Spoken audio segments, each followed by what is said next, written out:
أعوذ بالله من الشيطان الرجيم. بسم الله الرحمن الرحيم. الحمد لله رب العالمين، وصلى الله على سيدنا ونبينا أبي القاسم المصطفى محمد وعلى أهل بيته الطيبين الطاهرين، ولا سيما بقية الله في الأرضين وحجته في العالمين، روح وأرواح العالمين لتراب أقدامه فداء، واللعن الدائم على أعدائهم وغاصبي حقوقهم وجاحدي مناقبهم ومنكري فضائلهم من الآن إلى أبد الآبدين. مؤمنين، السلام علیکم. عید، خوشی، مسرت آپ سب کو مبارک ہو.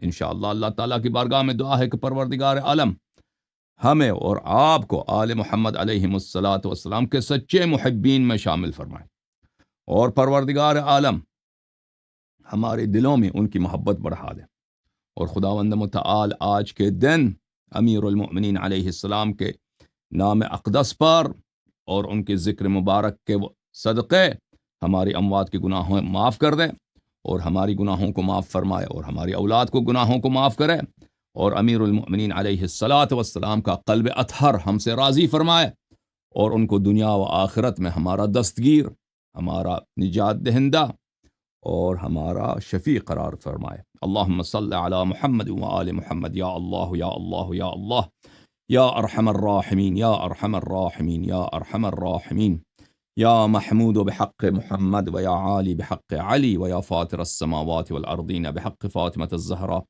و یا محسن بحق الحسن و یا قدیم الاحسان بحق الحسین.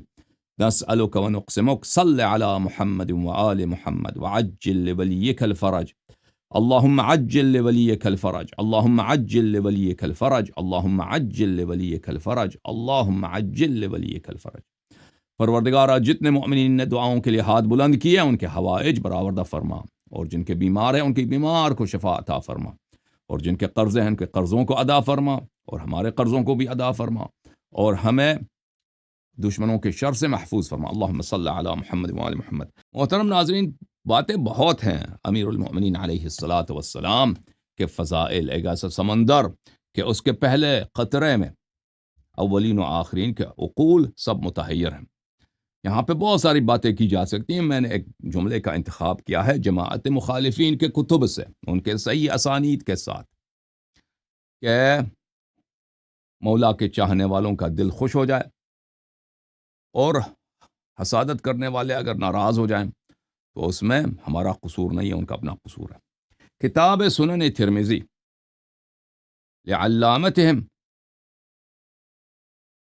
ابو عیسیٰ ابن سورہ الترمذی، یہاں پہ ملاحظہ کریں صفحہ نمبر ہے 1065، ابواب مناقب امیر المؤمنین علیہ الصلاۃ والسلام میں وہ یہ روایت کرتے ہیں، اور اس کے بعد کہتے ہیں کہ اس کی حدیث، یہ حدیث کی سند کیا ہے؟ حسن ہے.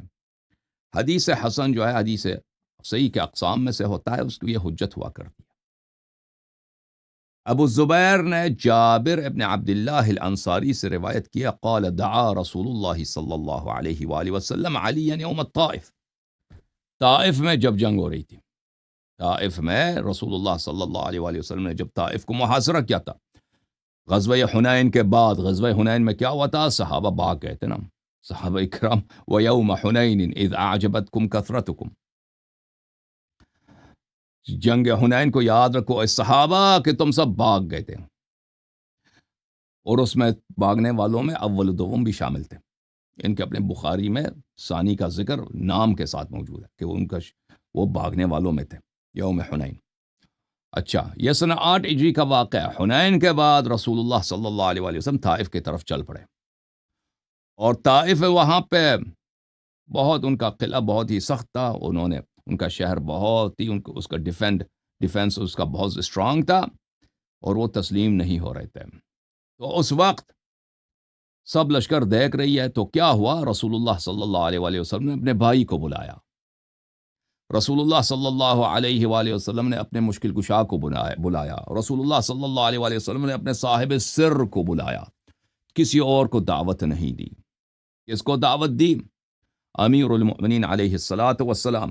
جابر کہتے ہیں دعا رسول اللہ صلی اللہ علیہ وآلہ وسلم، رسول صلی اللہ علیہ وآلہ وسلم نے پکارا، بلایا، دعوت دی. کس کو؟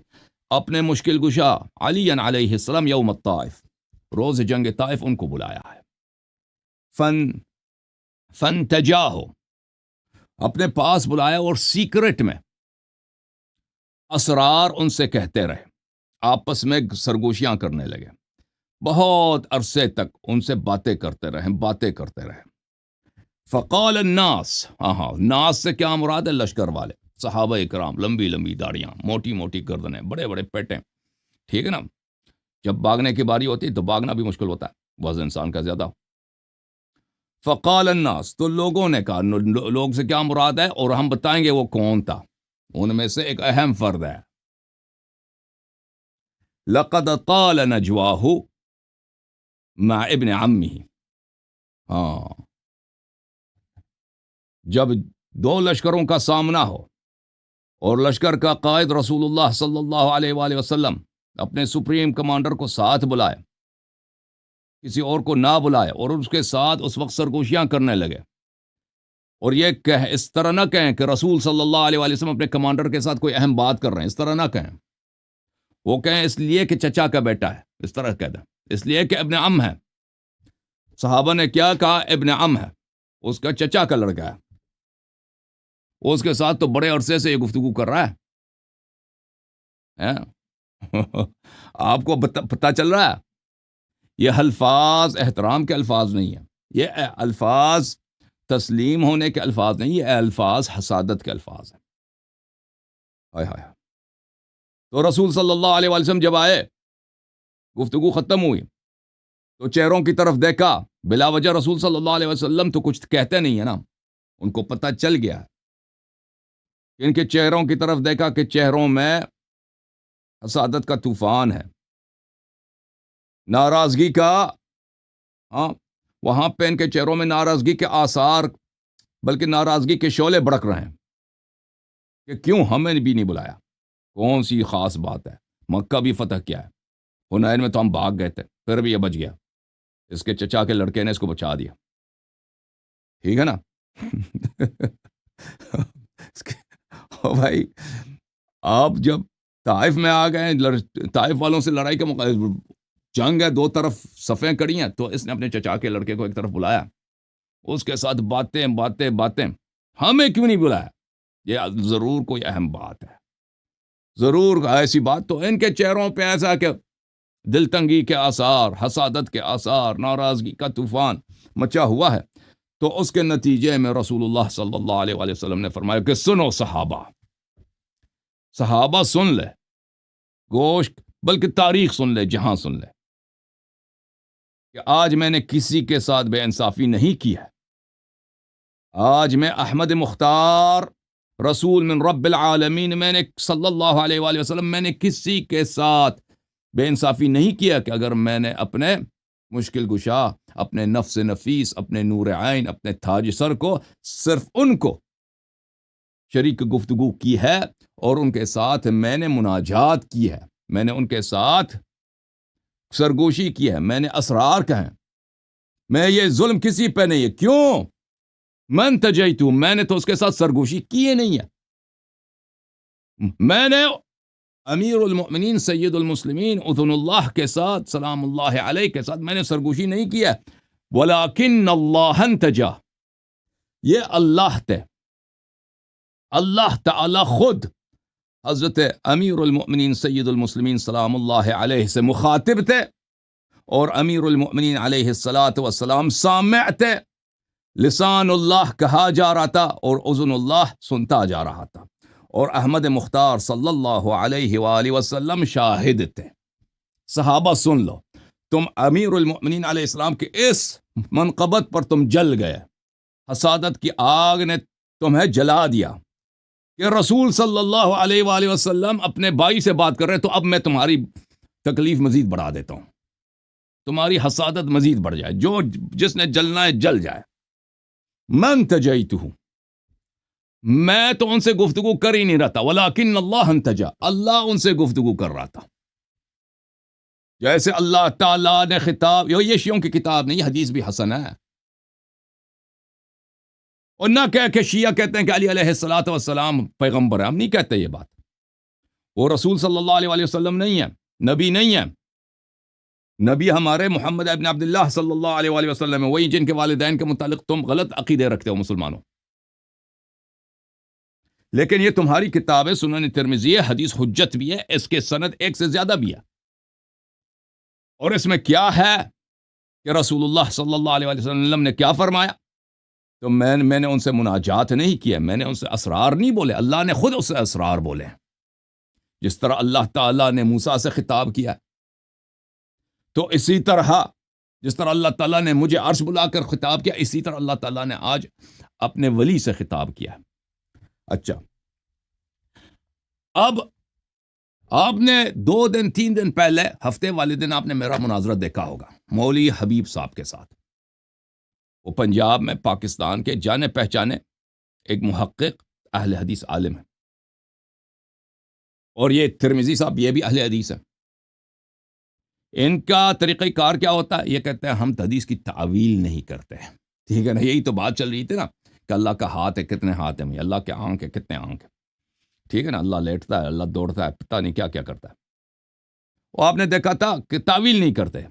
لیکن جب امیر المؤمنین علیہ السلام کے فضائل آتے ہیں تو یہ اس وقت بھی جلتے تھے، ان کے بڑے جل گئے تھے، تو اب بھی یہ جلتے ہیں. تو یہ ترمذی سے رہا نہ گیا، ترمذی نے تعویل کیجیے. ولیکن اللہ انتجا، یہ کہ رسالت پناہ صلی اللہ علیہ وسلم نے فرمایا کہ اللہ تعالیٰ نے امیر المؤمنین علیہ السلام سے خطاب کیا ہے. اللہ تعالیٰ مخاطب تھے، امیر المؤمنین علیہ السلام اذن واعیت سامعت. اس کا مطلب یہ ہے ان اللہ یقول، اس کا مطلب یہ ان اللہ امرنی ان انتجی معه.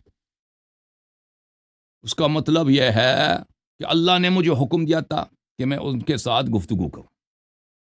تو ہم کہتے ہیں کہ بھئی اگر ادھر تعویل ہے تو سب جگہ تعویل کرو نا. تعویل اگر مانتے ہو تو پہلے اپنی توحید کو صحیح کرو نا. تم نے جو خدائی آسمانی ایک خدا بنایا گاڈزلا، جس کا ہندوؤں کے خدا سے فرق بھی نہیں پتہ چلتا. ہاں بھائی صحیح کہہ رہا ہوں، نہیں صحیح کہہ رہا. آپ نے سب نے سنا ہوگا مناظرہ، بھائی نہیں سنا تو کم از کم اس کو صحیح کرتے نا. ادھر بھی تعویل کرتے، اگر ادھر تعویل حرام ہے تو ادھر بھی تعویل حرام ہے، اگر ادھر تعویل شرک ہے تو ادھر بھی شرک ہے نا کمینو. جب حیدر صفدر علیہ السلام کے مناقب پہ آ جاتے ہیں تو تعویل کفر نہیں رہتی جی. چلیں تعویل مان بھی لیں نا، تعویل مان بھی لیں. تو جس نے رسول اللہ صلی اللہ علیہ وسلم نے اللہ کے حکم سے جو علوم تھے، جو اسرار تھے، عمر کو اس کا اہل نہیں سمجھا، ابو بکر کو اہل نہیں سمجھا. چلو مان لیتے ہیں ترمذی صاحب، چلیں آپ کی بات مان لیتے ہیں. اس حدیث کا مطلب یہی ہے، ٹھیک ہے نا بھائی، کہ اللہ نے حبیب صلی اللہ علیہ وسلم کو حکم دیا ہے کہ امیر المؤمنین علیہ السلام کے ساتھ اسرار کہے. وہ جو بھی اسرار تھے، اس کا مطلب ہی یہی ہے کہ ابو بکر نااہل تھا. اور تحمل علوم کے لیے، علوم قبول کرنے کے لیے، اسرار قبول کرنے کے لیے، اسرار رسالت قبول کرنے، اسرار الوہیت قبول کرنے کے لیے، اسرار زمین و آسمان قبول کرنے کے لیے، وہ باتیں جو رسول اللہ صلی اللہ علیہ وسلم کو اجازت نہیں ہے کہ پبلک میں سب کے سامنے کہے، کسی کے سامنے کہے، صحابہ سے کہہ دے، کسی سے کہے. اس کا صرف ایک سا حامل اسرار ہے، ایک شریک سر ہے.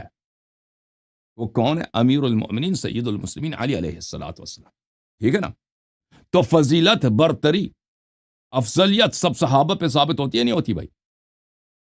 ہوتی ہے یا نہیں ہوتی؟ اچھا میرے محترم ناظرین، یہ آپ نے اس کتاب میں دیکھا،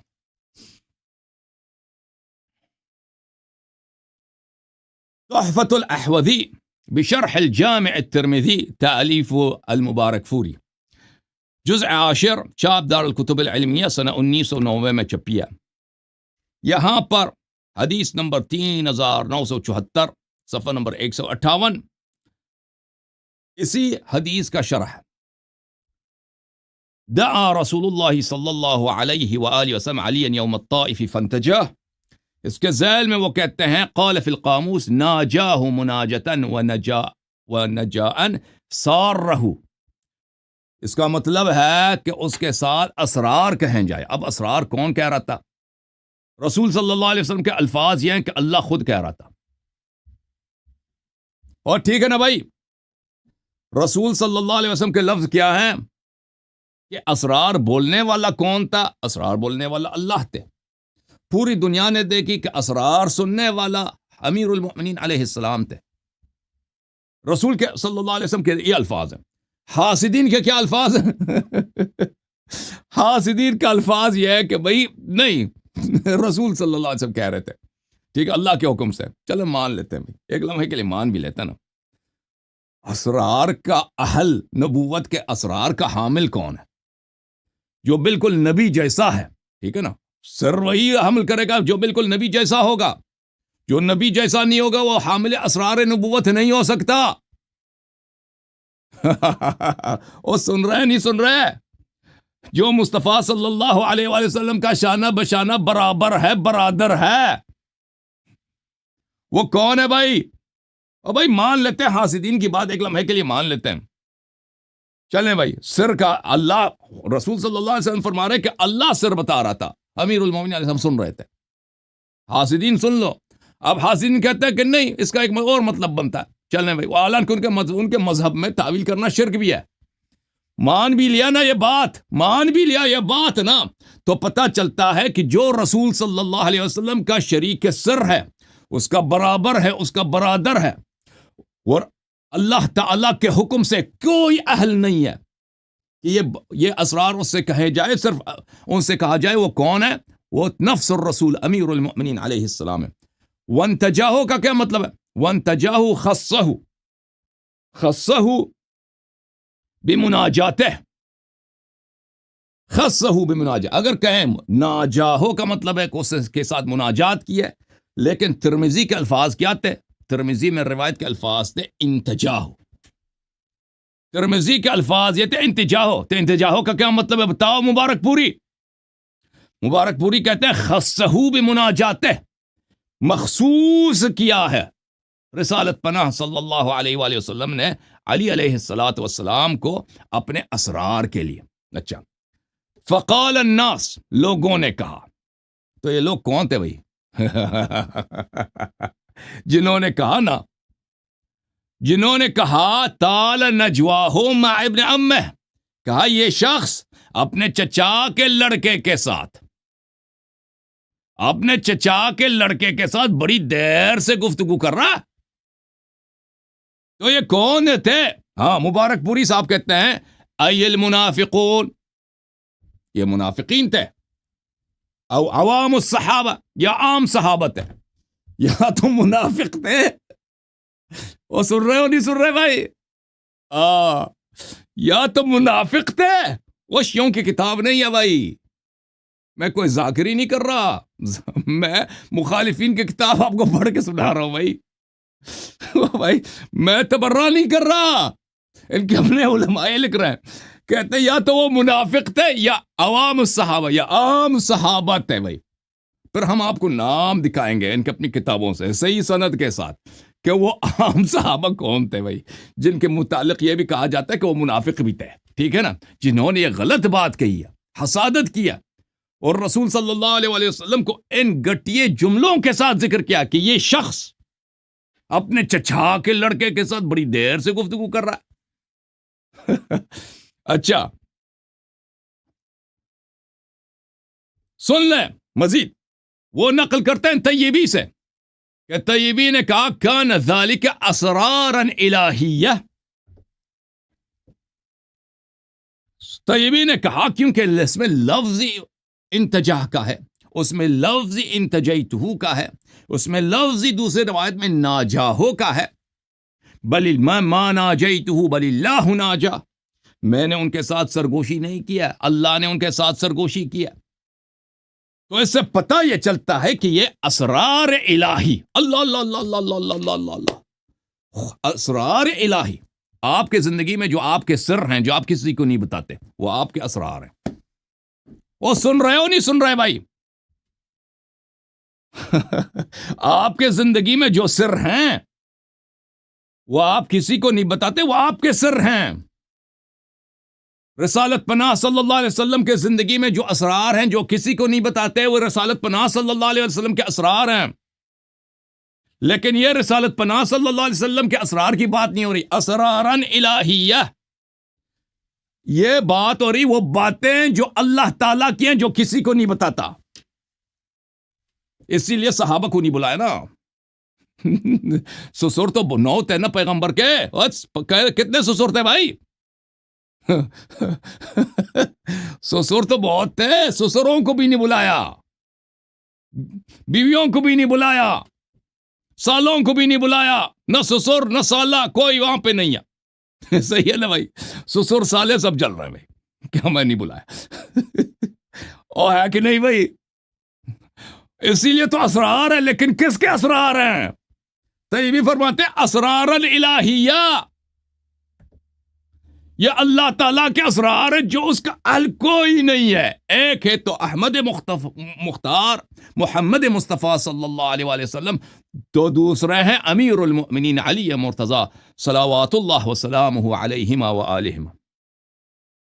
وامورا غیبیہ، اسرار الہی اور امور غیبی، غیب کے باتیں، جعلہ من خزانہا، کہ اللہ تعالیٰ نے خزان کس کو بولتے ہیں؟ خزانے دار کو بولتے ہیں، کہ اللہ تعالیٰ نے کس کو خزانے دار بنایا؟ وہاں پر اللہ تعالیٰ نے کس کو اپنے خزانوں کا خزانے دار بنایا؟ کس نے اس کو اپنی امور غیبیہ کا؟ اور یہ میرے الفاظ نہیں، ان کے اپنے کتابیں ہیں بھائی۔ ہائے ہائے، اور کس کو اپنے اسرار کا خزانے دار بنایا؟ اللہ ہی نے بنایا نا، من تجیت ولکن اللہ انتجا، یہی الفاظ ہے نا حدیث کے، میں تو نہیں بنا رہا، یہ تو نبی صلی اللہ علیہ وسلم کے اپنے الفاظ ہیں، اور یہ الفاظ ان کے اپنے شراح احادیث کے ہیں۔ اے سبحان اللہ۔ ایک ہے وہ ہے جس کو تیمم نہیں آتی جی، ٹھیک ہے نا بھائی؟ وہ بتایا کہ نہیں بتایا؟ جس کو تیمم نہیں آتی، جو بچوں سے، عبداللہ ابن عباس ایک بچہ تھا، جا کے اس بچے سے پوچھتا تھا کہ نماز میں انسان کو شک ہو جائے تو وہ کیا کرے، ٹھیک ہے نا؟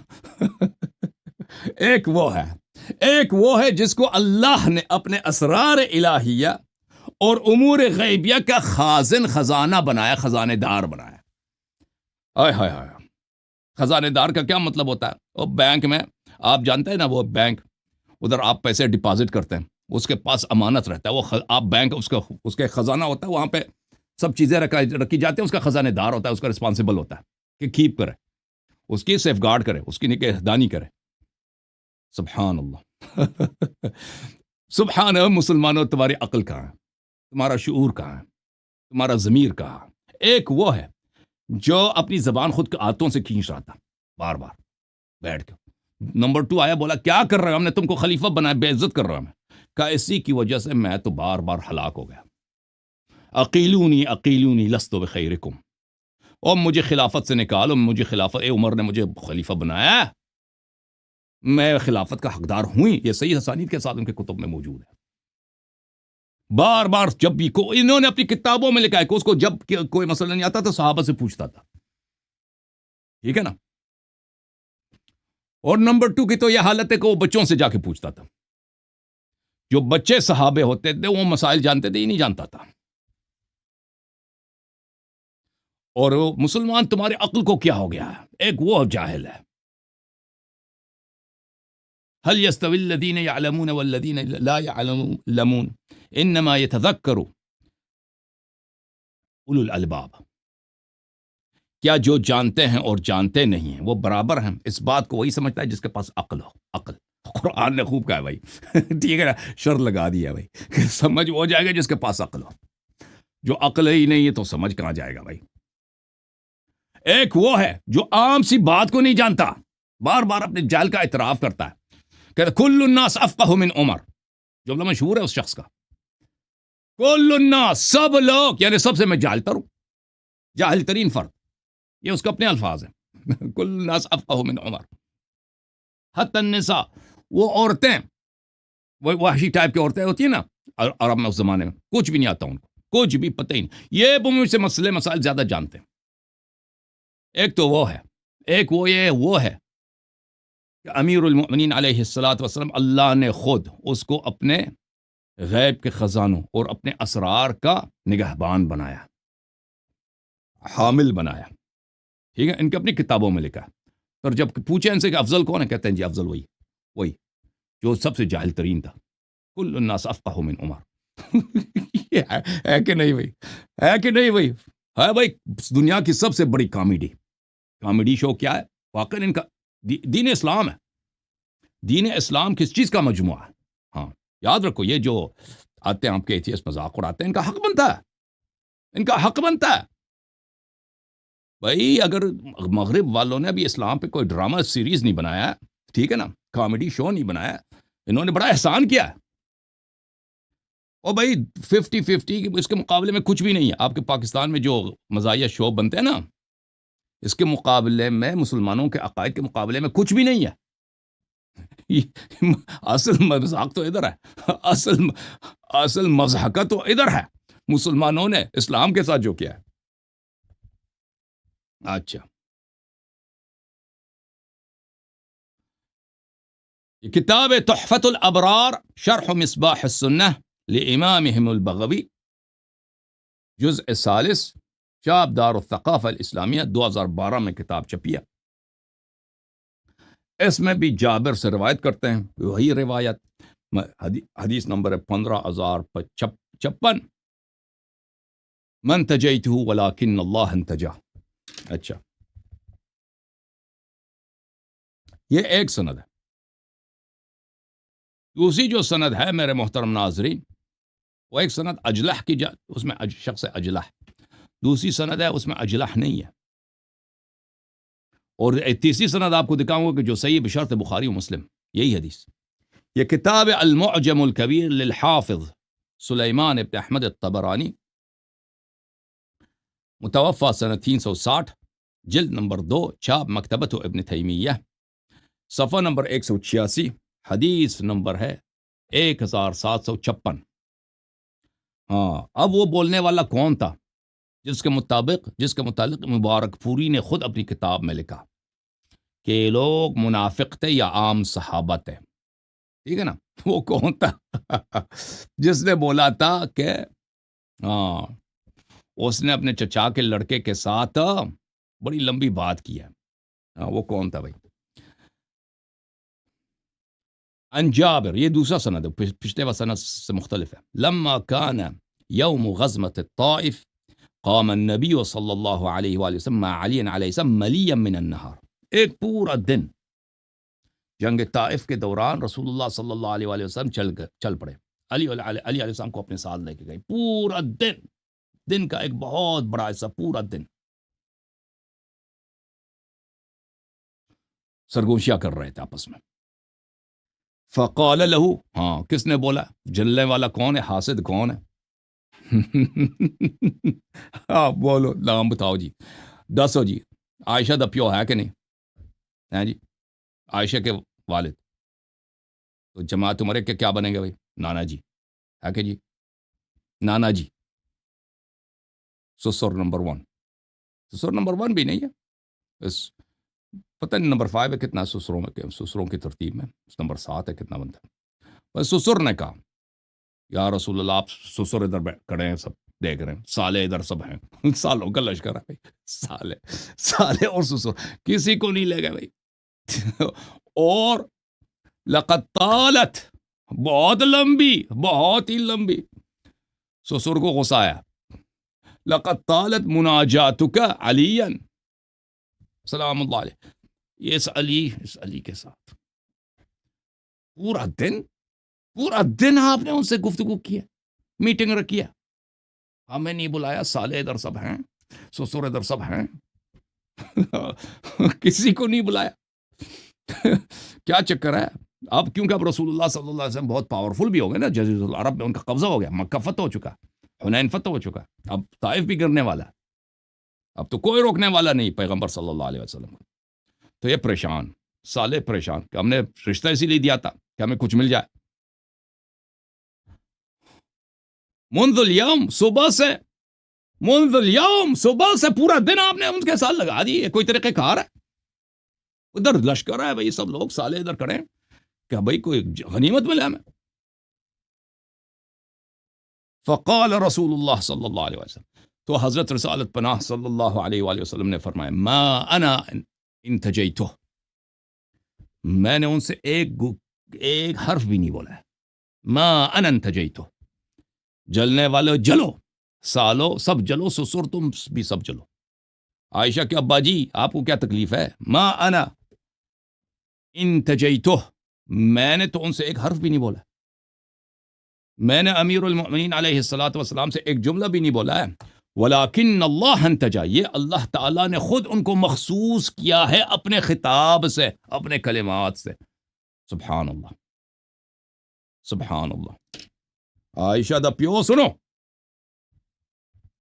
یہ بہت ساری کتب میں یہ حدیث موجود ہے، اور میں صرف مصادر آپ کو دکھا رہا ہوں، مصادر دکھا رہا ہوں، میں آپ کو کتب تخریج نہیں دکھا رہا.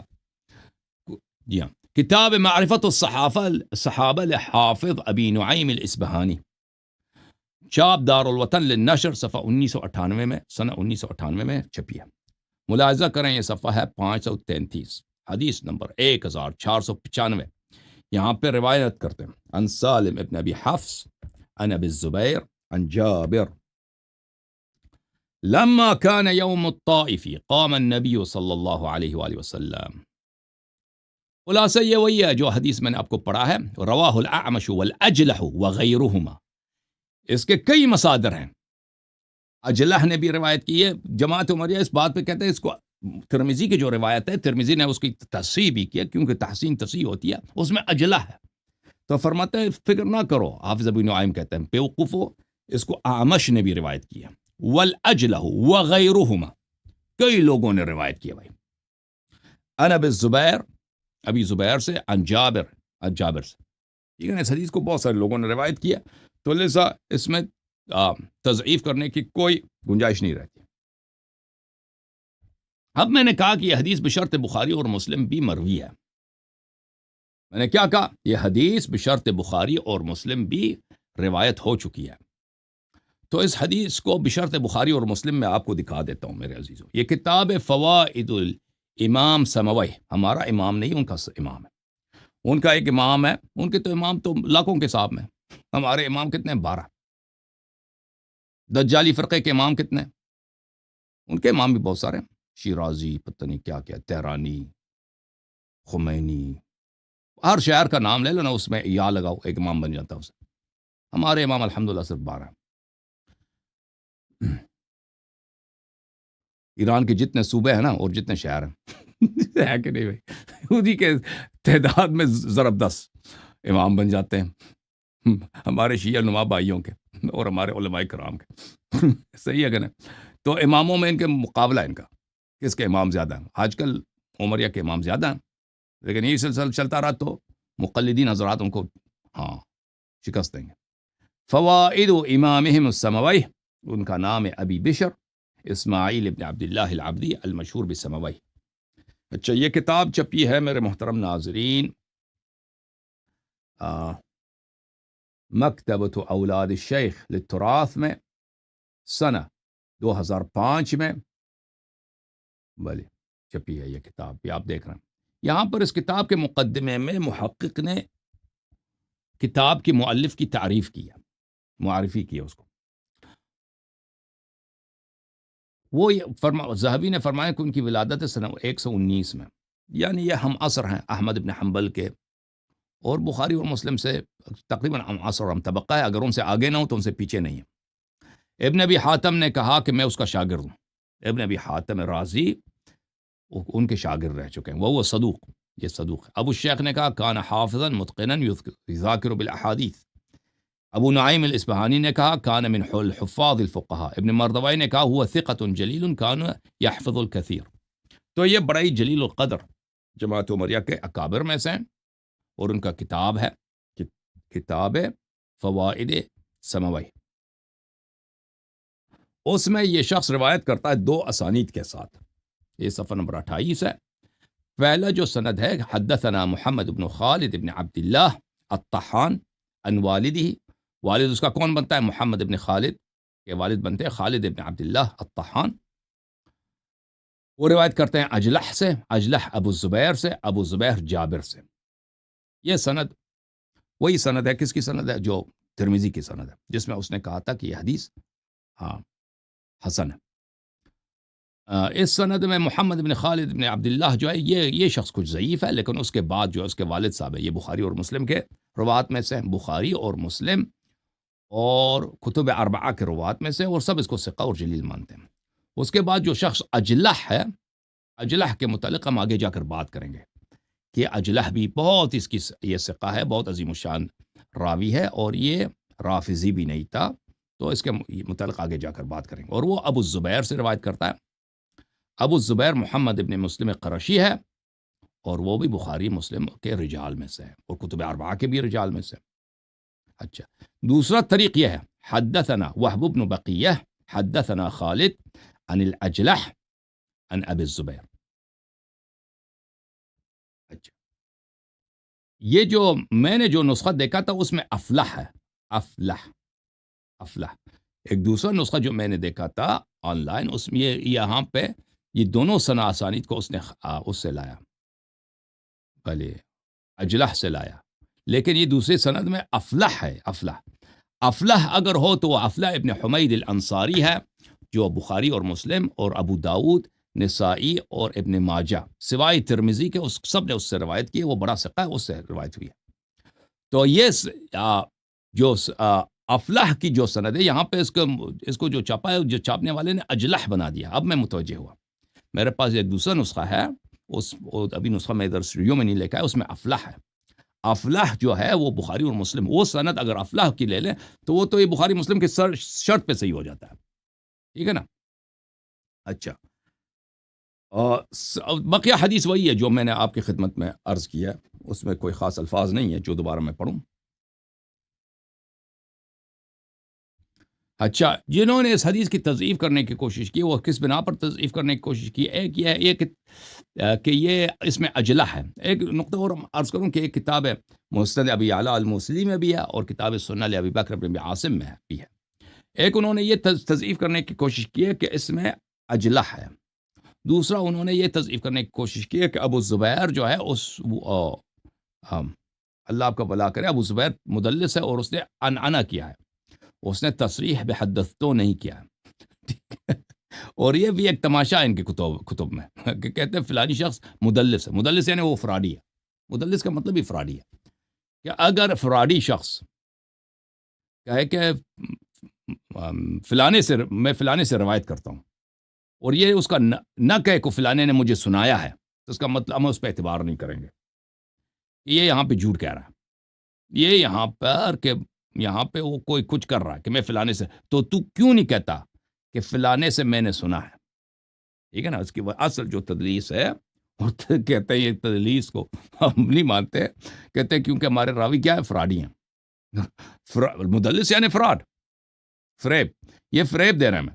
اچھا، کیسے فریب دے رہا ہے؟ تو یہ کہہ رہا ہے کہ میں فلانے سے روایت کرتا ہوں، تو فلانے سے روایت کرتے ہیں، تو یہ کیوں نہیں کہتے کہ اس نے مجھے بتایا؟ تو یہ بیچ میں 1-2-3 افراد ہوں گے بیچ میں. تو فلانے سے ضرور روایت کرتا ہوگا، لیکن تو نے اس سے سنا نہیں، کسی اور سے سنا. تو اس کو چھپا رہا ہے. جس سے تو نے سنا ہے وہ کیا ہے؟ وہ غیر ثقہ ہے، یا کوئی فاسق آدمی ہے، یا کوئی ایسا شخص ہے جس کی حدیث قبول نہیں ہوتی. اب اس کو چھپا رہے ہو. ٹھیک ہے نا؟ اور اس نے اس سے جو جس کا ذکر کر رہے ہیں اس نے اس سے سنا ہے، تو اسی لیے تو تم کہہ رہے ہو کہ میں نے اس سے سنا ہے. تو یہ فراڈ ہے. تو اگر یہ سلسلہ ہو تو بھائی فراڈی آدمی جو اس طرح فراڈ کرتا ہے تو ان سے حدیث لیتے کیوں بھائی؟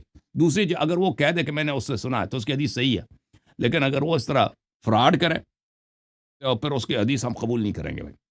یہ ان کا طریقہ کار ہے کہ لیکن اس طریقہ کار کو ہر جگہ استعمال نہیں کرتے یہ، جہاں پہ ان کو حدیث پسند نہ آئے، کیونکہ یہ قواعد کا تطبیق ان کے شہوت کے مطابق ہے، ان کے تعصب کے مطابق ہے. جہاں پہ ان کا تعصب اور ان کا شہوت اور ان کی دلی خواہش کسی حدیث کو انہوں نے ضعیف بنا دینا، اس کے لیے 10 قاعدے آ جاتے ہیں بھائی غیب سے، ٹھیک ہے نا آ جاتے ہیں اس کے فلان قاعدے کے روح سے، فلان قاعدے کے روح سے، اس کو ایک قاعدہ لگ جائے گا، اس میں ضعیف کر دیں گے لیکن اگر کسی حدیث کو انہوں نے نہیں کرنی ہو تضعیف، تو کہیں گے کہ بھائی وہ مدلس بھی ہے، اس نے ان بھی کہا، اس سے فرق نہیں پڑتا جی، ٹھیک ہے نا۔ اب یہاں پر ابو زبیر کی وجہ سے ان کے علماء بہت سارے کہیں گے کہ بھئی یہ حدیث اس لیے بھی ضعیف ہے کہ وہ مدلس ہے، اس نے انعنا کیا۔ تو ان دو باتوں کا جواب دینا ضروری ہے، ایک ابو اجلح کے متعلق اور ایک کس کے متعلق میرے بھائی؟ ابو زبیر نے مدلس ہے۔ اچھا، جہاں تک اجلح کا تعلق ہے، اجلح کی توثیق اور شان بہت عظیم ہے۔ یہ کتاب تہذیب الکمال فی اسماء الرجال ہے، جلد نمبر کون سا ہے؟ جلد نمبر 2 ہے، کتاب چھپی ہے 1982 میں، اور یہ جماعت عمریہ میں جرح و تعدیل میں سب سے مفصل کتاب یہی ہے۔ صفحہ نمبر 275 میں اجلح کی باری آئی۔ اجلح کے متعلق فرماتے ہیں کہ یہ بخاری نے اس سے روایت کیا اور کتب اربعہ نے۔ اجلح ابن عبداللہ ابن حجیہ، ویقال اجلح ابن عبداللہ ابن معاویہ الکندی ابو حجیہ الکوفی، والاجلح لقب، اجلح اس کا لقب ہے۔ اب اس کے شان میں کہ اس سے کن لوگوں نے روایت کی اور اس نے کس سے روایت کی ہے، وہ بہت طویل حدیث سلسلہ ہے اس کا۔ اس کے بعد توثیقات ملاحظہ فرمائیں۔ یحییٰ ابن معین نے فرمایا کہ یہ ثقہ ہے، دوسری جگہ پہ فرمایا اس کی حدیث میں کوئی ضعف نہیں ہے، لیس بہ بأس، یعنی اس کی حدیث میں ضعف نہیں ہے۔ یحییٰ ابن معین نے کہا ہے کہ یہ صالح الحدیث ہے، یحییٰ نے کہا کہ یہ ثقہ ہے، وہ بھی یحییٰ ابن معین ہے۔ احمد ابن عبداللہ اجلی نے کہا کوفی ثقۃ، توثیق ہے، ٹھیک ہے نا۔ اچھا، اب اس کے متعلق جتنے باتیں ہیں وہ سب کے سب کیا ہیں؟ سب کے سب توثیقات ہیں، اور اگر کوئی تضعیف بھی ہے وہ غیر مفسر ہے۔ تب یا مثلا جوزجانی کی جو کی تضعیف ہے، جوزجانی کی جو تضعیف ہے وہ اس کی کوئی ویلیو نہیں ہے، کیونکہ وہ خود ناصبی ہے۔ پھر اس شخص کے رافضی نہ ہونے کی دلیل اس کی اپنی روایت ہے، جو حافظ مزی تہذیب الکمال نے میں روایت فرمایا۔ ایک منٹ میں آپ کو اس کو بڑھا کے دکھا دوں۔ تہذیب الکمال میں کہ سمعنا انه ما سب ابا بکر وعمر احد الا مات قتلا او فقرا، کہ اجلح کا عقیدہ یہ تھا کہ وہ کہتا تھا کہ ابو بکر عمر کو اگر کوئی گالی دے دے تو اس پہ بلا نازل ہوتی ہے، یا تو وہ قتل ہو جاتا ہے یا وہ فقیر، اس کی زندگی سے پیسے برکت چلی جاتی۔ تو اس کا راوی بھی جو ہے نا، ابو بکر عمر کا اجلح جو ہے بڑا ماننے والا تھا، اس نے روایت کیا، جس کی وجہ سے یہ کہتے ہیں کہ حدیث ضعیف ہے، اور اس پہ کہتے ہیں کہ یہ شیعہ تھا، وہ شیعہ ایسا بات کرتا ہے بھائی۔ اور پھر عمرو ابن علی نے اس کو متعلق فرمایا کہ ان کی وفات ہے سنہ 145 میں، مستقیم الحدیث صدوق، اس کی حدیث بالکل سیدھا حدیث، صحیح حدیث، سالم حدیث نقل کرتا ہے، اور یہ صدوق بھی ہے۔ اچھا، اب ان کے متعلق کہا گیا ہے کہ یہ کیا تھے؟ یہ شیعہ تھے۔ رافضی کا، اس کا رافضی نہ ہونا تو ہم نے ثابت کر دیا، تو اس کا شیعہ ہونے کا مطلب کیا ہے؟ ملاحظہ کریں اس کے شیعہ ہونے کا مطلب کیا ہے۔ تہذیب و تہذیب میں جزء اول جو حافظ ابن حجر صاحب کی کتاب ہے، اس میں اس کے مقدمے میں صفحہ نمبر 54 میں، بلکہ مقدمہ نہیں ہے، یہ متن کتاب میں، فالتشيع في عرف المتقدمين هو اعتقاد تفضيل علي على عثمان وأن عليا عليه السلام كان مصيبا في حروبه۔ کہتے ہیں تشیع کا مطلب، علماء جب کہتے ہیں نا، علماء جرح الرجال فلانی شیعی تھا، اس کا مطلب یہ نہیں تھا کہ وہ رافضی ہے، اس کا مطلب یہ ہے کہ وہ امیر المؤمنین علی علیہ السلام کو عثمان پر، نہ کہ شیخین پر، عثمان پر تفضیل دیتا تھا کہ اس سے افضل ہے۔ اور یہ کہ جنگوں جو ہوئی ہیں نا، جنگ جمل، جنگ صفین، اس میں حق علی علیہ السلام کا تھا، یہ اس کو تشیع کہتے تھے۔ وَأَنَّ مُخَالِفَهُ مُخْطِئٌ، اور جس نے امیر المؤمنین السلام کے خلاف جنگ کی وہ انہوں نے اجتہادی خطا کی، مع تقدیم الشیخین و تفضیلہما، اور یہ وہ حضرات تھے جو شیخین کو، ابو بکر عمر کو افضل بھی مانتے تھے، مقدم بھی رکھتے تھے۔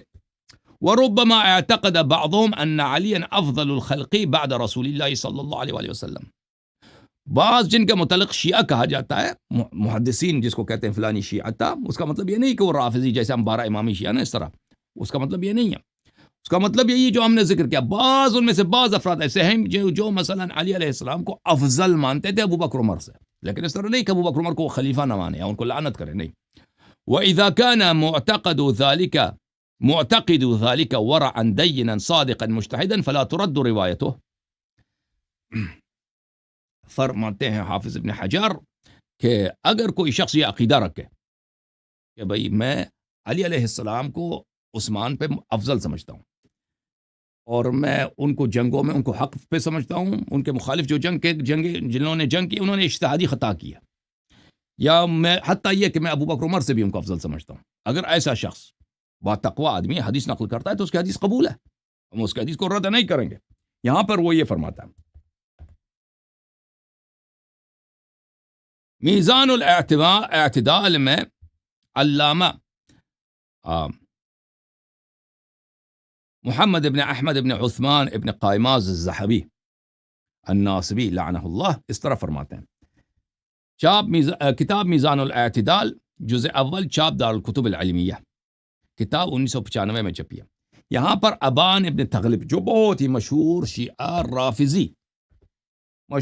رافضی راوی ہے، اس کے متعلق کوفی شیعی جلد خالص شیعی ہے لیکنہ صدوق، لیکن یہ سچا ہے رافضی.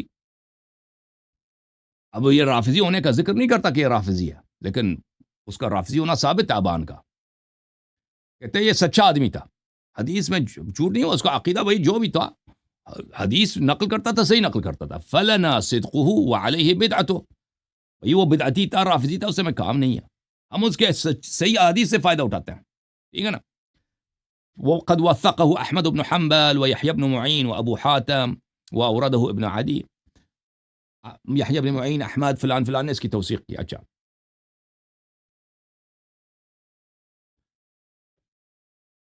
کہتے ہیں کہ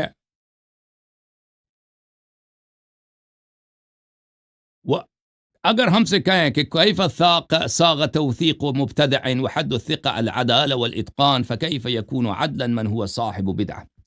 کہتے ہیں اگر کوئی شخص مجھ سے یہ سوال کرے کہ بدعتی کا آپ کیسے توثیق کرتے ہیں، توثیق کے لیے کسی کے ثقہ ہونے کے لیے عدالت شرط ہے، اس کا صحیح آدمی شرط ہے. یہ آدمی ہے ہی مثلا ایک آدمی بدعتی ہے، تو اس کی توثیق کیسے ہوتی ہے، وہ عادل کیسے ہوگا؟ کہتے ہیں کہ بدعت کی دو قسمیں ہیں. ایک بدعت صغرا کا غلو التشیع، ایک بدعت صغرا ہے کہ مثلا کوئی تشیع میں غالی ہو، اہل بیت علیہ السلام سے بہت زیادہ محبت کرے، او کتشیع بلا غلو ولا تحرف، یا ایک کوئی ایسا شخص ہو جو شیعہ ہو لیکن اس میں غلو نہ ہو اور اس میں انحراف بھی نہ ہو. اب تشیع آپ تو ابوبکر عمر کو، بہرحال تشیع ہو اور اس میں انحراف بھی نہ ہو. فهذا كثير في التابعين وتابعهم مع الدين والورع والصدق. یہ تو بہت زیادہ کہ کوئی تشیع شیعہ ہے تشیع میں غلو بھی کرتا ہے، یا کوئی ہے تشیع میں غلو بھی نہیں کرتا اور بلے اور اس میں انحراف بھی نہیں. یہ تو بہت زیادہ ہے تابعین میں اور تابعین میں، اور وہ بہت ہی متقی افراد تھے، ان میں ورع بھی تھا، صدق بھی تھا. فلو رد حدیث هؤلاء ذهب جملة من الآثار النبویہ. اگر ان کے احادیث کو ہم رد کریں تو حدیث ہی نہیں بچے گا ہمارے پاس، جملہ آثار، جملہ احادیث ختم ہو جائے گی، ٹوٹل احادیث. ٹوٹل حدیث. ہم اگر شیعوں سے حدیث نہ لیں، ٹھیک ہے نا، چاہے وہ شیعہ غلو بھی کرے تو کیا ہوگا، شیعہ ہونے کی وجہ سے رد کریں تو حدیث ہی نہیں بچے گی جی. ہم حدیث میں محتاج شیعوں کے، بھائی تم کہتے ہو شیعوں سے حدیث نہ لو، ٹھیک ہے نا. ہاں وہ شیعہ جو کیا کرتا ہے، لعنت کرتا ہے ابو بکر عمر کو، ہم اس کی سے حدیث نہیں لیں گے، ٹھیک ہے نا.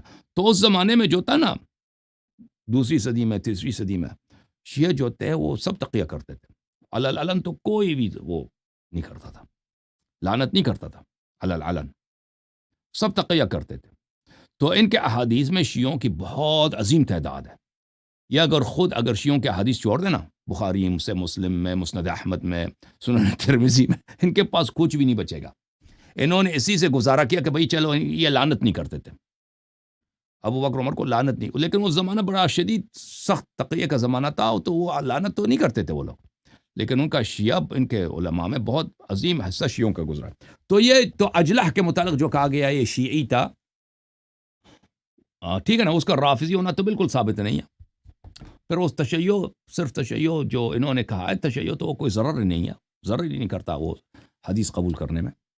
اور وہ قاعدہ کہ اگر کوئی صاحب بدعت اپنے بدعت کے نفس میں حدیث نقل کرے، وہ صدوق بھی ہو تو ہم اس کو قبول نہیں کریں گے، وہ قاعدہ تو ایک مسلم قاعدہ نہیں ہے، وہ صرف ایک مجتہد کا قول ہے، ایک مجتہد کی اجتہاد ہے جو جوزجانی نام ہے ان کا، اور وہ ایک ناصبی ہیں، اور اس کو کوئی، اس قاعدے کو کوئی نہیں مانتا. اچھا، ملاحظہ کریں کتاب صحیح بخاری شابدار احیاء تراث العربی.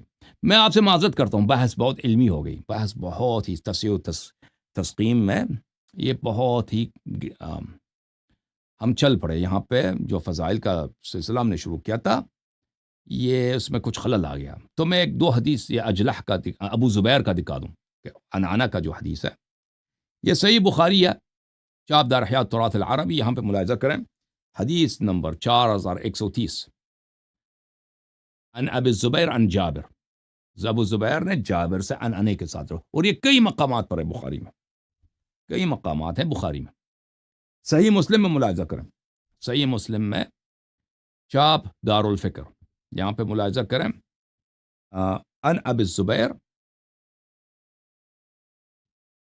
بلے حدثنا جابر، اور دوسری مقام حدثنی عن ابی الزبیر عن جابر، اور یہ مسلم میں زیادہ ہے عن ابی الزبیر. ٹھیک ہے نا. اور اس حدیث کو میرے محترم ناظرین دوسری کتب میں بھی روایت کی ہے، دوسری احادیث میں، مثلا حدیث ہے وہ کیا، حدیث مناشدہ کے ذیل میں مغازلی کے کتاب میں اور دوسری کتب میں اس حدیث مناشدہ میں بھی موجود ہے کہ امیر المؤمنین علیہ السلام نے خود فرمایا تھا صحابہ سے کہ اے صحابہ سن لو کہ کیا تم میں ایسا شخص ہے جس سے اللہ نے خود مخاطبہ کیا ہو، اللہ نے اس سے مناجات کی ہو. ٹھیک ہے نا. تو صحابہ نے کہا تھا نا ہم میں سے تو کوئی ایسا نہیں ہے. تو امیر المؤمنین علیہ السلام نے کہا یاد کرو یوم طائف کو، جب رسول اللہ صلی اللہ علیہ وسلم نے مجھے اپنے ساتھ لے گئے اور پورا دن میں رسول صلی اللہ علیہ وسلم کے ساتھ تھا، اور تم لوگوں نے اعتراض کیا تھا نبی صلی اللہ علیہ وسلم پر. تو رسول اللہ صلی اللہ علیہ وسلم نے فرمایا تھا کہ میں نے ان سے سرگوشی نہیں کیا، اللہ خود اس سے اسرار کہہ رہا تھا. اچھا، اب جب بات یہاں پہ پہنچی ہے میرے محترم ناظرین، میں اس حدیث کو میں ایک اور کتاب سے دکھاؤں، کتاب ہے کنز العمال میں. ٹھیک ہے نا. کنز العمال میں یہ حدیث موجود ہے، کتاب ہے کنز العمال میرے محترم ناظرین. ٹھیک ہے نا. فی سنن الاقوال والافعال، یہ جلد ہے نمبر 11، جلد نمبر 11 ہے، دیکھ رہے ہیں، جلد الحادی عشر. یہاں پر صفحہ نمبر، یہ بہت ساری کتابوں میں ہے، میں تو ایسے نمونے کے طور پر میں کنز العمال کو اس لیے میں نے کھولا کہ اس میں اور بھی حدیث ہیں، اس حدیث کے علاوہ وہ میں پڑھنا چاہتا ہوں، تو بہانہ.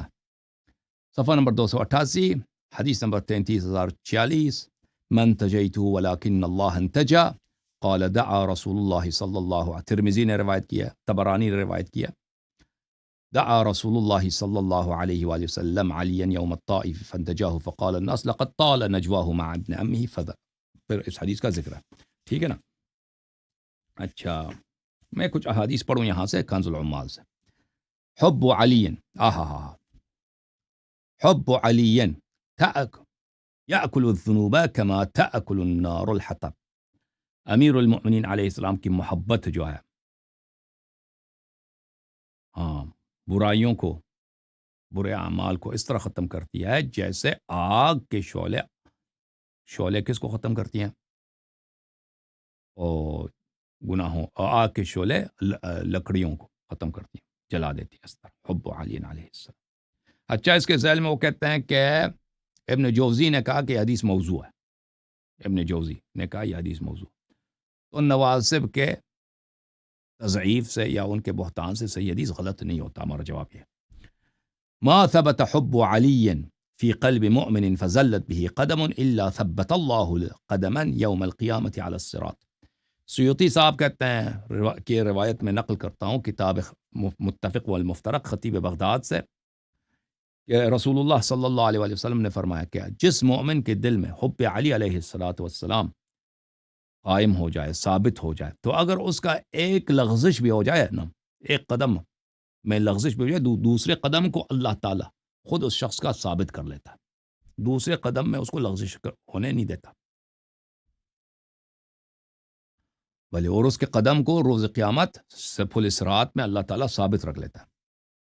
فرمایا محبک محبی و مبغضک مبغضی، قالہ لعلی علیہ السلام، یا علی آپ کا محب میرا محب ہے اور آپ کا مبغض میرا مبغض، ہم ایک ہی ہیں، ٹھیک ہے نا، the two is one، ہم ایک ہی ہیں۔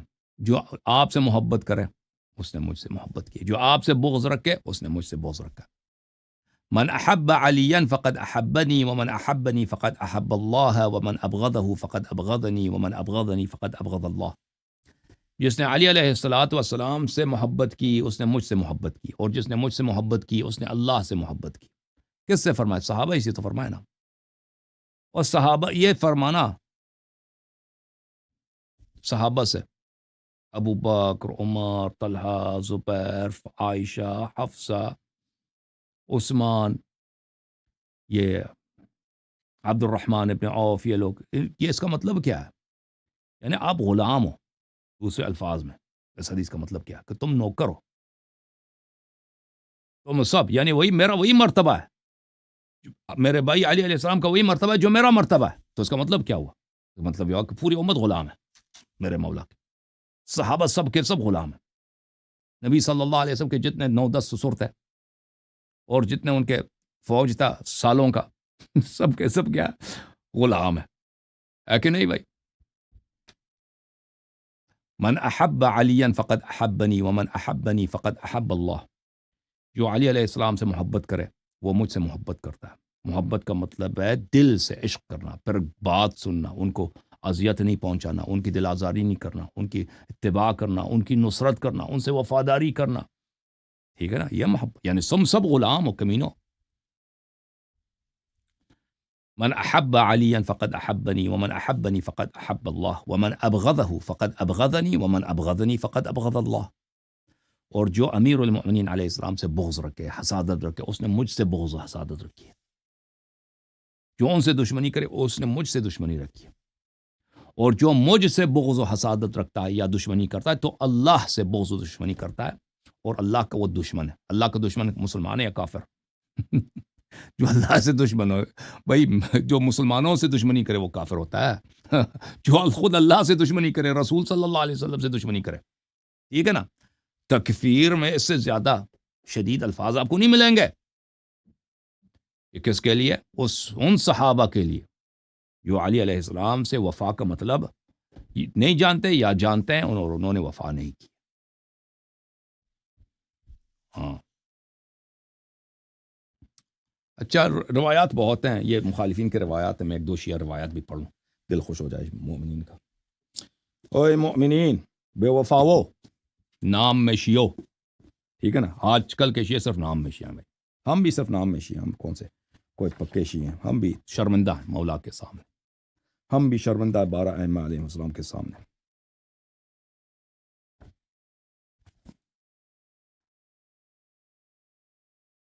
آئے ہائے آئے ہائے آئے ہائے ہائے، سبحان اللہ سبحان اللہ۔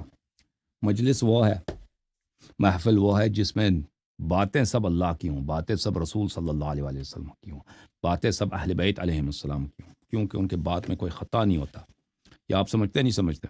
ہاں شیعہ حضرات، ایمان ہے نہیں ہے؟ کہتے ہیں جی نہیں ہے، کیونکہ آپ اگر ایمان ہوتا تو ان علماء، یہ علماء جنہوں نے آپ کو بے دین بنایا، جنہوں نے آپ کے عقائد خراب کیے، اور یہ ذاکرین جو ہر طرح کا جھوٹ بہتان ممبر سے جا کے بولتے ہیں، تو ان کے ان محافل اور مجالس میں اتنی رونق نہ ہوتی، ان کے کفریات میں آپ سب شریک ہو۔ اچھا، کتاب بحار الانوار، چاپ دار احیاء تراث العربی، جلد نمبر ہے میرے بھائی، جلد نمبر ہے کون سی؟ جلد نمبر ہے 38، صفحہ نمبر 195۔ روایت کرتے ہیں کتاب عمالی سے، عمالی شیخ صدوق رحمہ اللہ سے، عن عمران بن حسین، ابو سعید خدری سے، وہ روایت کرتے ہیں عمران بن حسین سے، رسول اللہ صلی اللہ علیہ وآلہ وسلم نے فرمایا النظر الى وجه علی علیہ السلام، علی ابن ابی طالب علیہ السلام عبادہ، امیر المؤمنین علیہ السلام کے چہرے کی طرف دیکھنا عبادت ہے۔ اچھا، یہ جو حدیث ہے نا، یہ تو مخالفین کے کتب میں بھی صحیح سند کے ساتھ موجود ہے۔ امیر المؤمنین علیہ السلام کے چہرے کی طرف دیکھنا عبادت ہے۔ ایک واقعہ نقل کروں، آئے ہائے، جو مومن ہے اس کا دل اور ایمان تازہ ہوگا، جو حسود ہے وہ جل جائے گا۔ یہاں پہ روایت فرماتے ہیں وہ ابو ہریرہ سے کہ ابو ہریرہ نے کہا کہ اے رسول اللہ صلی اللہ بلے جاءہ رجل، ایک شخص رسول صلی اللہ علیہ وآلہ وسلم کے پاس آئے اور عرض کیا کہ دیکھیں یا رسول اللہ، ایک شخص ہمارے ہاں تاجر ہے، سوداگر ہے، تاجر ہے، سودے تجارت کے لیے نکلتا ہے۔ ایک دفعہ چین کی طرف گیا، بہت سارا مال لے کے گیا، چین گیا، آرام سے کشتی میں گیا، آرام سے واپس بھی آیا، مال بھی لے کے آیا، اس کو بڑا منافع ہوا، بڑی منفعت ہوئی ہے، اور بہت تھوڑے عرصے میں جا کے وہاں سے سامان لے کے آیا، ٹھیک ہے نا۔ تو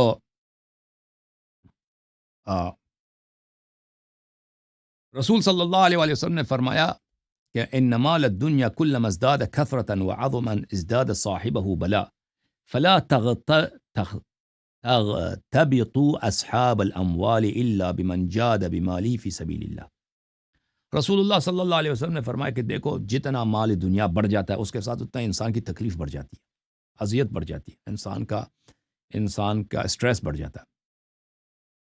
تو مال دنیا والوں کا زیادہ رشک نہ کرو کہ ان کے پرلانے کے پاس بڑے مال ہیں، ان کا زیادہ رشک نہ کرو، مگر وہ شخص جس کے پاس بڑے پیسے ہیں اور وہ اس کو فقیر فقراء میں، دین کی راہ میں خرچ کرتا ہے، اس کی رشک کرو۔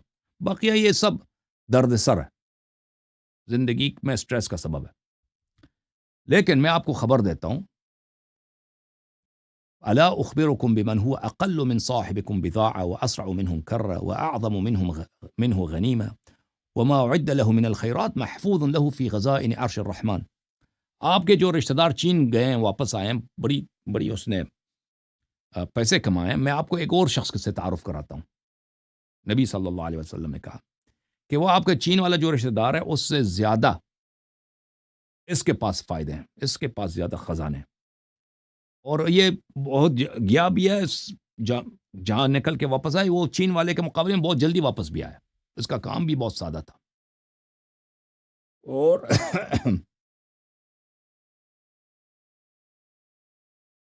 اور اس نے جو خزانے کمائے ہیں وہ اللہ کے عرش میں محفوظ ہیں۔ تو صحابہ نے سب نے عرض کیا کہ جی یا رسول اللہ بتائیے یہ کون ہے؟ تو رسول صلی اللہ علیہ وسلم نے فرمایا انظروا الى هذا المقبل الیکم۔ رسول صلی اللہ علیہ وسلم نے فرمایا یہ ایک شخص آ رہا ہے، اس کی طرف دیکھو۔ تو لوگوں نے دیکھا کہ ایک شخص آ رہا ہے، ایک انصار کا ایک آدمی آ رہا ہے، چہرے پہ بیچارے پہ غربت کے آثار ہیں، فقیر آدمی ہے، کارگر آدمی ہے، کام کرتا ہے، کوئی مزدوری کرتا ہے، کوئی مزدور آدمی ہے آ رہا ہے۔ فرمایا ان هذا لقد سعد له في هذا اليوم الى العلو من الخيرات والطاعات ما لو قسم على جميع اهل السماوات والارض لكان نصيب اقلهم منه غفران ذنوبه۔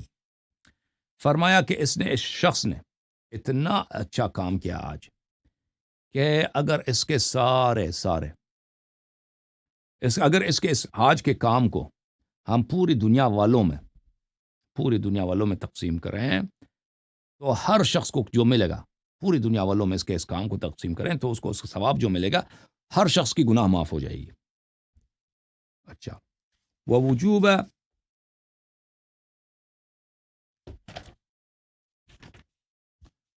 الجنت له، اور ہر شخص جنتی بن جائے گا اگر ہم اس ایک کام کو اگر ہم تقسیم کریں۔ بھلے تو اور لوگ صحابہ نے پوچھے یا رسول اللہ صلی اللہ علیہ وآلہ وسلم اس نے کون سا ایسا کام انجام دیا ہے، کون سا ایسا کارنامہ ہے اس کا؟ رسول اللہ صلی اللہ علیہ وسلم نے فرمایا کہ اس سے خود جا کے پوچھو۔ صحابہ چل پڑے اس شخص کے پاس، کہا کہ اے خدا کے بندے تجھے مبارک ہو، رسول صلی اللہ علیہ وسلم نے آپ کی ایسے تعریف کی ہے جس کا ہم بیان بھی نہیں کر سکتے، آپ ہمیں بتائیں کہ آج آپ نے کیا کیا ہے۔ اس نے کہا دیکھو مسلمانوں، صحابہ، میں تو ایک مزدور آدمی ہوں، میں صبح گھر سے نکلا کام کے لیے کہ فلان جی کا مزدوری ہے، میں وہاں جاؤں گا، 2 دینار جتنے مجھے مل جائیں گے، شام کو آ کے گھر والوں کو کچھ کھلاؤں گا۔ لیکن میں راستے میں تھا، مجھے پتہ چل گیا کہ میں لیٹ ہو گیا ہوں، کام مجھے آج نہیں ملے گا، وہ کام مجھ سے نہیں ہوگا آج. تو میں نے کہا کہ اب میں پڑھتا ہوں حدیث کو. جب میں نے کہا لَأَتَاذَنَّ مِنْهُ أَن نَظَرَ إِلَى وَجْهِ عَلِي بْنِ أَبِي طَالِبٍ علیہ السلام. میں نے کہا کام پہ تو آج جا نہیں سکتے، ڈیوٹی پہ جا نہیں سکتے، مزدوری تو آج ہوگی نہیں، لیکن میں جا کے دیکھتا ہوں. نظر میرا مولا ہے، میرا آقا ہے، میرا سید ہے، رسول اللہ صلی اللہ علیہ وسلم کا تاج سر ہے، مسلمانوں کا سپریم کمانڈر ہے، قرآن کا، اسلام کا بادشاہ ہے. میں ان کے چہرے مبارک کی طرف جا کے ایک نظر ڈالتا ہوں، زیارت کر کے آ جاتا ہوں. ٹھیک ہے نا؟ کیونکہ میں نے رسول اللہ صلی اللہ علیہ وسلم سے سنا تھا النظر الی وجہ علی عبادہ، کیونکہ میں نے ان کے بھائی رسول صلی اللہ علیہ وآلہ وسلم سے سنا تھا کہ علی علیہ الصلاۃ والسلام کے چہرے مبارک کی طرف دیکھنا عبادت ہے. تو رسول صلی اللہ علیہ وسلم وہیں پہ تھے نا، ساتھ ہی تھے، وہ سن رہے تھے کہ یہ شخص سن رہا ہے. تو رسول صلی اللہ علیہ وسلم نے فرمایا ای واللہ، رسول صلی اللہ علیہ وسلم نے کہا کہ میرے دل کی بات تو نے کی ہے اے مومن، اے انصاری، میرے دل کی بات تو نے کی. جی ہاں، جی ہاں، ای واللہ عبادت و ای عبادہ، اے مومن، علی علیہ الصلاۃ والسلام کے چہرے مبارک کی طرف دیکھنا عبادت ہے. لیکن کیا عظیم عبادت، کتنی عظیم عبادت ہے یہ. انک یا عبد اللہ ذهبت تبتغی ان تکسب دینارا لقوت عیالک ففات ذلك. اے مومن، تو آج گیا تھا کہ 1 دینار تو کمائی کرے، مزدوری کرے، اور وہ لیٹ ہو گئے، اس کے لیے نہیں پہنچے. تو اس کی جگہ فاعتذت منه النظر الى وجه علی علیہ السلام وانت له محب ولفضله معتقد. ہاں، لیکن اس کی جگہ آپ گئے کہ میں آ کے جا کے دیکھوں گا، نظر کروں گا امیر المؤمنین علیہ السلام کے چہرے کی طرف اس حالت میں. ہاں، یہ ثواب کس کے لیے؟ اب آپ کہہ دو کہ ابو بکر عمر نے بھی دیکھا نا، انہوں نے بھی نظر کیا. نہیں، اس کی شرط ہے. شرط کیا ہے؟ انت له محب ولفضله معتقد. نظر کیا جائے امیر المؤمنین علیہ السلام کی طرف، دل میں ان کی محبت ہو اور ان کے فضائل پر اعتقاد ہو. اس حالت میں اگر کوئی نظر کرے تو وہ عبادت ہے. وَذَلِكَ خَيْرٌ لَكَ مِنْ أَنْ لَوْ كَانَتِ الدُّنْيَا كُلُّهَا لَكَ ذَهَبَةً حَمْرَاءَ فَأَنْفَقْتَهَا فِي سَبِيلِ اللَّهِ. یہ آج آپ نے جو کمائی کی ہے، اگر پوری دنیا لال سونا ہوتا، لال گولڈ ہوتا، ریڈ گولڈ ہوتا، اور آپ اس کو اللہ کے راہ میں خرچہ کرتے، اس سے آپ کے لیے زیادہ بہتر ہے. وَلَتَشْفَعَنَّ بِعَدَدِ كُلِّ نَفَسٍ تَنَفَّسْتَهُ فِي مَصِيرِ إِلَيْكَ فِي 1000 رَقَبَةٍ يَعْتِقُهُمُ اللَّهُ مِنَ النَّارِ بِشَفَاعَتِكَ. اور آپ جو راستے میں گئے ہیں امیر المؤمنین علیہ السلام کی زیارت کے لیے، ہر سانس جو آپ نے لی ہے، مثلا ہر 1.5 سیکنڈ میں یا ہر سیکنڈ میں اس نے ایک سانس لیا نا، تو ہر سیکنڈ کے مقابلے میں اللہ تعالیٰ آپ کو اجازت دے گا کہ 1000 آدمی کا آپ شفاعت کریں روز قیامت، کہ ان کو جہنم سے نکال دیں. تو یہ ثواب ہے کس کے لیے؟ جو امیر المؤمنین علیہ السلام کے چہرے اقدس کی طرف دیکھے، امیر المؤمنین علیہ الصلاۃ والسلام کے چہرے مبارک کی طرف دیکھے. ٹھیک ہے نا؟ اگر آپ ابھی امیر المؤمنین علیہ السلام کے چہرے مبارک کی طرف نہیں دیکھ سکتے کیونکہ وہ نہیں ہے، تو آپ اگر یہ دل میں یہ کہہ دیں کہ اگر کاش ہم اس زمانے میں ہوتے تو ہم بار بار دیکھتے، کاش ہم ہوتے تو ہم تو بڑی محبت سے دیکھتے، نظر کرتے. ٹھیک ہے نا؟ اگر آپ یہ نیت کریں تو اللہ تعالیٰ یہ ثواب آپ کو بھی دے گا.